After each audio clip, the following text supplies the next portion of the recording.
This is Garis, Masculist, MGTOW, flyers. That is 2-3 page essays on the themes of masculism and MGTOW, written by and read aloud by Prof. Dr. Hugo de Garis. This is flyer number 495, entitled Monoconscious Feminists need to become biconscious faster than their male feminist boyfriends. Description.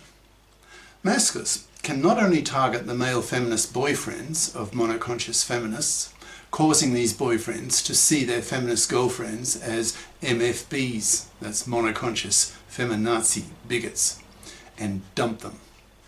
But masculists can also target the monoconscious feminists themselves, telling them that it's very much in their self-interest as monoconscious feminists to become biconscious faster than their monoconscious male feminist boyfriends, so as to avoid the risk of being dumped by these men if these monoconscious male feminist boyfriends become biconscious faster than their monoconscious feminist girlfriends, and then become disgusted at their girlfriend's monoconscious feminazi bigotry and dump them.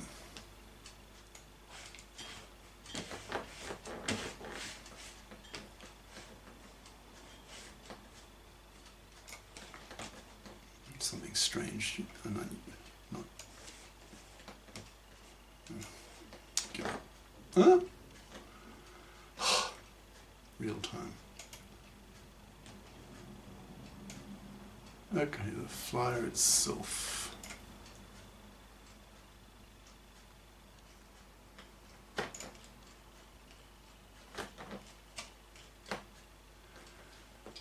Monoconscious feminists need to become biconscious faster than their male feminist boyfriends. By Prof. Dr. Hugo de Garis. Email profhugodegaris@yahoo.com. Website profhugodegaris.wordpress.com.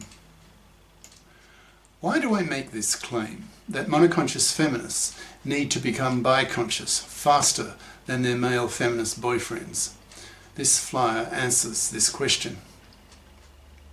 There are millions of feminists in today's world, and since 99.5% of women are heterosexual, most of them have boyfriends, because these women are dependent on men for their sex. However, in order that these feminists continue to tolerate having a relationship with a man, that man needs to be a male feminist who agrees with the basic premises of feminism. That is, he accepts the core ideas of feminism. That is, that women are oppressed by men, that it is women who are the oppressed and it is men who are the oppressors. If the man does not accept that core idea, then very probably there will be no permanent relationship between her and him, since to many modern women, feminism is their core belief system. It's the way they see the world at a deep, unquestioned, almost unconscious level.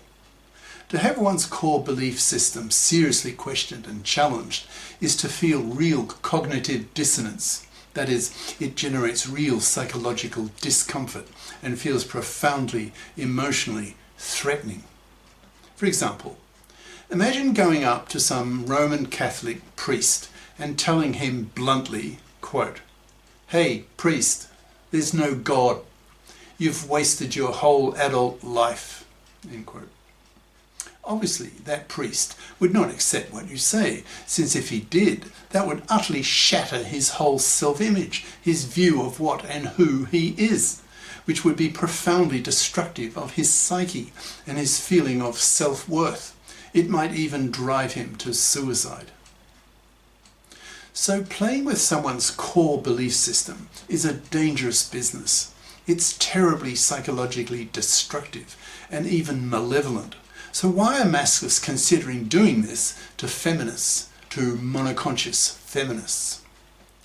Is this not a major gender crime on the part of masculists to cause such misery to millions of monoconscious feminists? Question mark.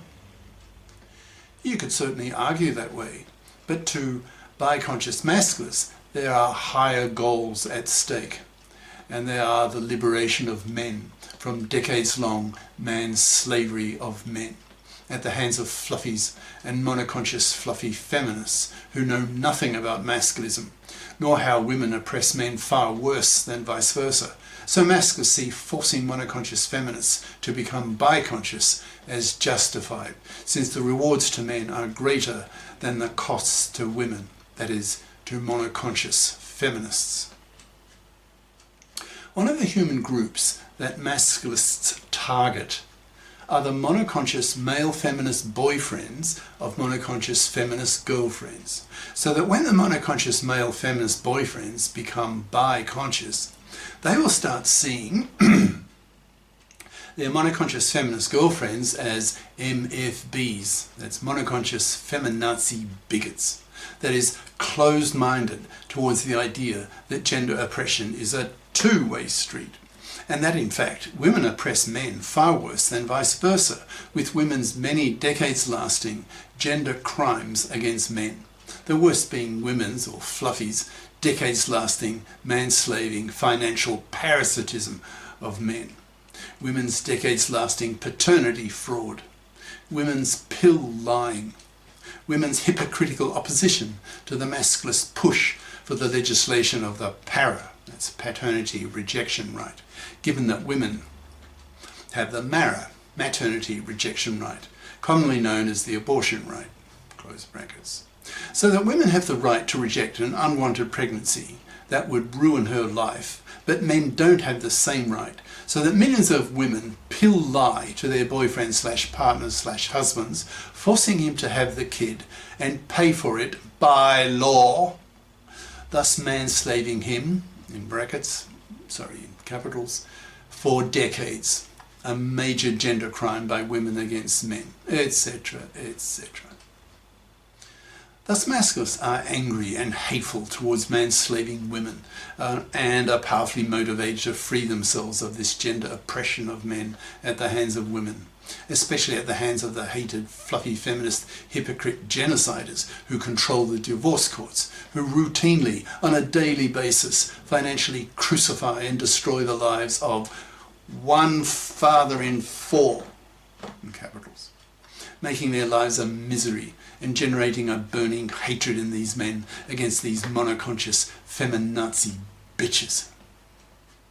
Thus the masculists, with all their hatred, are out to destroy these MFBs. So what tactics can masculists use towards this goal? One way is to teach the male feminist partners of monoconscious feminists about masculism, so that these male feminist boyfriends become biconscious, which will make them see the world differently.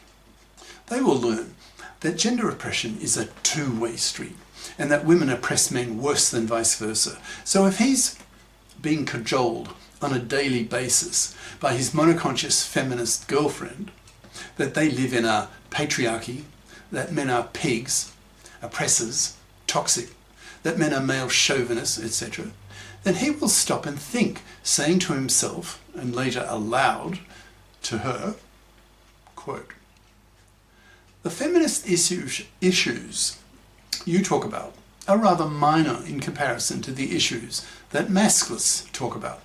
You women oppress men far worse, but since you are monoconscious, you have only been exposed to feminist ideas, so you are angry at men for that. But you know nothing about masculinist ideas, so you don't see how women oppress men with women's many major, decades-lasting gender crimes against men." This is the end of part 1.